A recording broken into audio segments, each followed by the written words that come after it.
Ahmed El-Najjar, né en 1932 sur ces mêmes rives du Delta, diplômé d'économie au Caire, passe un court séjour d'études en Allemagne de l'Ouest, où il découvre les Sparkassen. C'est des caisses d'épargne coopératives qui financent artisans et PME sans spéculer sur les taux. Il en ressort persuadé qu'une banque n'a pas besoin de vendre l'argent pour être rentable. De retour en Égypte, il croise deux réalités, la pauvreté obstinée des campagnes et le tabou religieux du riba.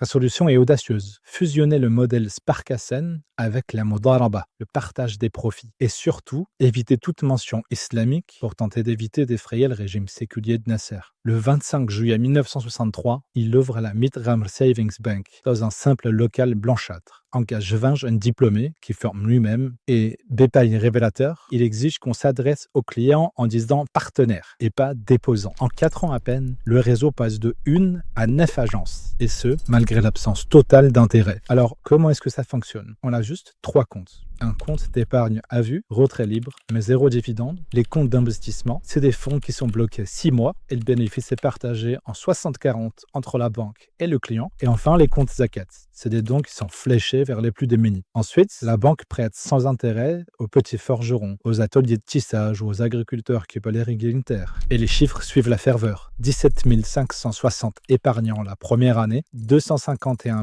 152 en 1967, avant même l'arrivée des chéquiers. Les dépôts moyens par client montent de 2,33 livres égyptiennes à 7,28, ce qui équivaut aujourd'hui à environ 200 € de pouvoir d'achat. C'est un mois de salaire en Égypte. Les analystes économiques notent un taux de défaut proche de 0. El-Najjar, lui, il parle simplement de pression morale de la communauté. Mais rappelle-toi que Najjar est encore que dans sa trentaine. Chaque soir, il rédige dans un carnet les leçons du jour. Transparence, proximité et partage. Quand on lui propose d'augmenter les marges, il répond « plus de marge, c'est moins de baraka ». Son obsession, prouver qu'une institution peut être moderne, rentable et conforme à l'islam.